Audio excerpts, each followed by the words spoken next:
Hello प्यारे बच्चों, मैं मधुमाला आपका स्वागत करती हूँ हमारी आज की कक्षा में। तो बच्चों, आज हम कक्षा 5 की हिंदी पाठ्य पुस्तक रिमझिम से पाठ एशियाई शेर के लिए मीठी गोलियां पढ़ेंगे।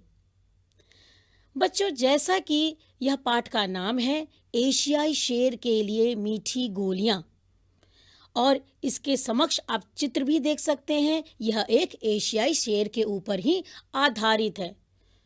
लेकिन आगे बढ़ने से पूर्व आपको ये बता दूं कि यह अखबार में छपी हुई एक रिपोर्ट की चर्चा यहाँ पर की गई है। तो चलिए बढ़ते हैं पाठ में। नई दिल्ली। नई दिल्ली घाघस एक एशियाई शेर चिकित्सा की दुनिया का एक जीता जागता चमत्कार बन गया। बचने की कोई उम्मीद न होने पर भी आज वह जिंदा है और पहले की तरह गरजता है। बच्चों, यह दिल्ली के अखबार में दी गई एक रिपोर्ट पर आधारित है और इस रिपोर्ट की चर्चा करने वाले हैं दिल्ली के चिड़ियाघर के निदेशक D.N.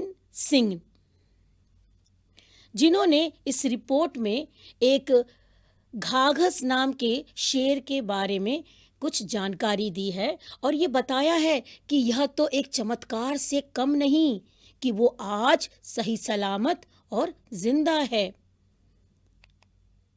घाघस को अक्टूबर 2004 को दिल्ली के चिड़ियाघर में लाया गया था। वह चिड़ियाघर के माहौल में अच्छी तरह से रम गया था। 15 मार्च को उसने रोज की तरह अपना खाना पूरा नहीं खाया। तो बच्चों, यहाँ पर ये बताया जा रहा है कि कैसे घाघस नाम का एशियाई शेर जब दिल्ली के चिड़ियाघर में आया तो वह अपने आसपास के वातावरण में के अनुसार अपने आप को ढाल चुका था। लेकिन ये भी बताया गया इस रिपोर्ट में कि 15 मार्च को उसने ठीक से अपना भोजन नहीं किया। यहाँ पर माहौल शब्द का अर्थ है वातावरण। चिड़ियाघर के डॉक्टरों ने इस बात पर ध्यान देते हुए उसे 3 दिन तक लगातार सुई लगाई, पर इससे उसे कोई फायदा न हुआ। अब तो उसने खाना एकदम छोड़ ही दिया था और मुंह से लार भी बहने लगी थी। सर्वप्रथम हम इसका सब शब्दार्थ देखेंगे। फायदा। फायदा का अर्थ होता है लाभ। यानी यहाँ पर ये बताया जा रहा है इस रिपोर्ट में कि चिड़ियाघर में, जैसा कि आप सब जानते हैं, वहाँ पर भी पशु चिकित्सक होते हैं और क्योंकि घाघस नाम के इस शेर की तबीयत ठीक नहीं थी, उसे लगातार सुइयां दी जा रही थी। जैसे आप बीमार होते हैं तो डॉक्टर आपको सुई लगाता है, उसी प्रकार पशु के बीमार पड़ने पर पशु चिकित्सक उन्हें सुइयां लगाते हैं। क्यों लगा रहे थे? क्योंकि अब उसने बिल्कुल खाना पीना बंद कर दिया था और अब उसके मुंह से लार टपक रही थी। बच्चों, लार का अर्थ होता है थूक। अंग्रेजी में इसे सलाइवा भी कहते हैं। तो अब क्योंकि वो बीमार हो गया था, अब उसके मुंह से लार लगातार गिरती जा रही थी। इसे देख के अंदाजा लगाया जा सकता है कि अब उसकी अवस्था और खराब हो रही थी। देखते हैं आगे रिपोर्ट में और क्या कहा गया।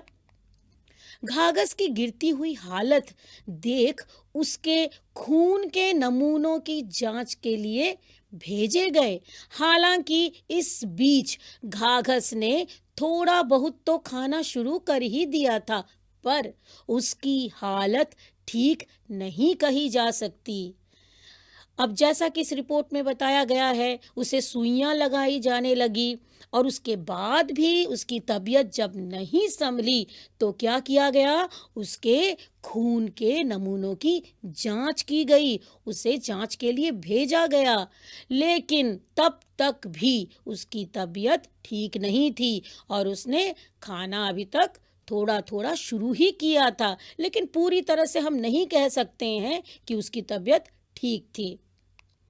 वह अपने पिछले पैरों से लंगड़ाने भी लगा था और ठीक से खड़ा भी नहीं हो पा रहा था। दिल्ली के चिड़ियाघर के निदेशक D.N. सिंह ने बताया कि 1 महीने के बाद तो हालत ये हो गई है कि घाघस अपने शरीर का पिछला हिस्सा उठाने में असमर्थ हो गया। तो बच्चों, जैसा कि इस रिपोर्ट में बताया गया कि उसकी तबीयत धीरे धीरे उसकी तबीयत में कोई सुधार नहीं हुआ और गिरावट ही मौजूद की गई। ये बताया गया कि वो इतना खाना पीना छोड़ने के बाद कमज़ोर हो गया था कि उसके पिछले जो 2 पैर थे अब उठने के लायक भी न रहे। वह ठीक से खड़ा भी नहीं हो पा रहा था। और ये जानकारी हमें किसने दी? हमें दी डॉक्टर D.N. सिंह ने, जो कि दिल्ली के चिड़ियाघर के निदेशक थे। हमने उसे नियमित रूप से दिए जाने वाले मांस के स्थान पर मटन और चिकन खाने के लिए दिया। खाने में किए गए बदलाव का असर हुआ और घाघस ने 70 से 80% तक खाना खाया, जो कि एक अच्छा संकेत था। हालांकि उसकी हालत में कोई सुधार नजर नहीं आ रहा था। बच्चों, यहाँ पर नियमित का अर्थ होता है लगातार।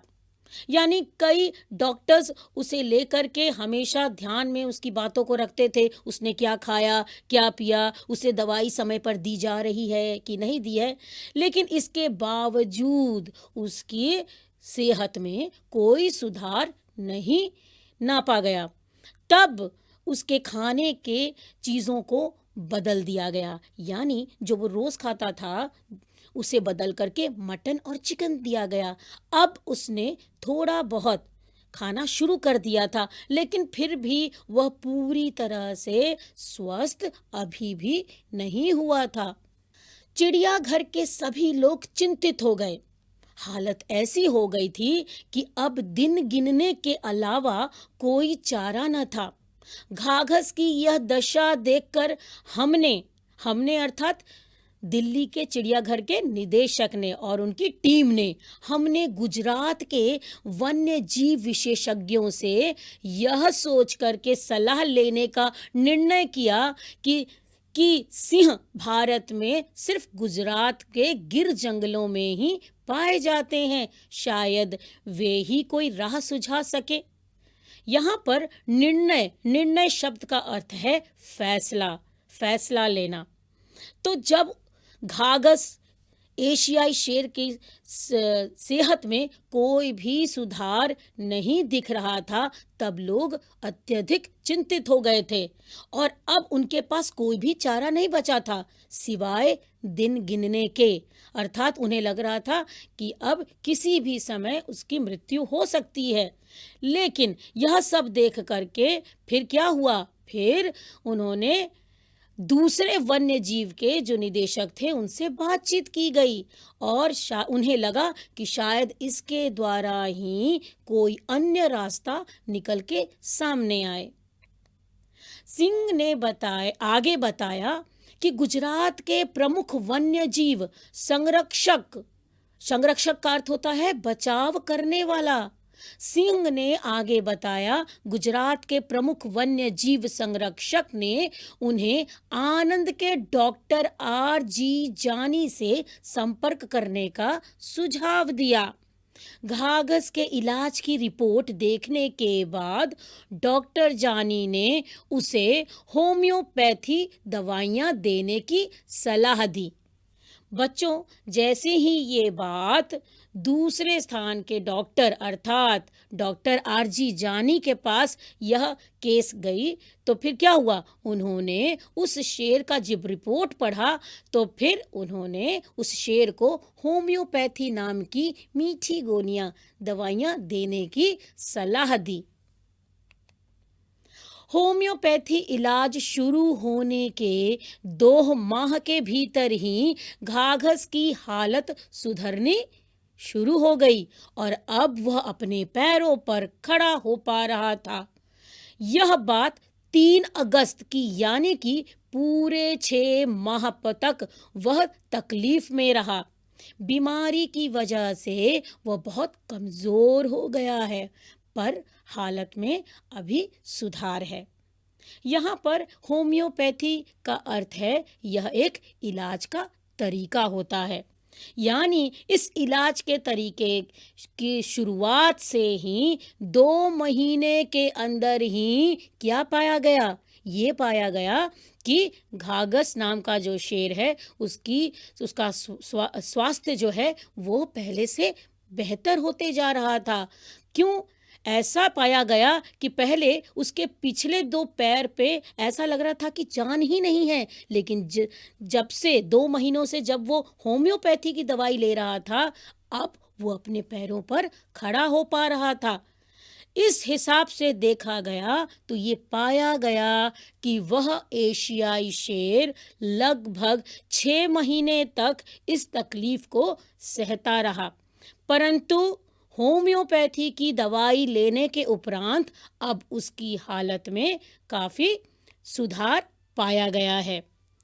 तो बच्चों, ये रिपोर्ट आपके सामने इसलिए प्रस्तुत की गई कि आप ये समझ सकें कि जिस प्रकार से हम बीमार पड़ते हैं तो हमें डॉक्टर की आवश्यकता होती है, उसी प्रकार से पशु पक्षी भी जब बीमार होते हैं तो उन्हें भी पशु चिकित्सक की आवश्यकता होती है। तो उम्मीद करती हूँ कि आप इस पाठ को भली भांति समझ पाए होंगे और इसी के साथ अब मैं विदा लेती हूँ। धन्यवाद।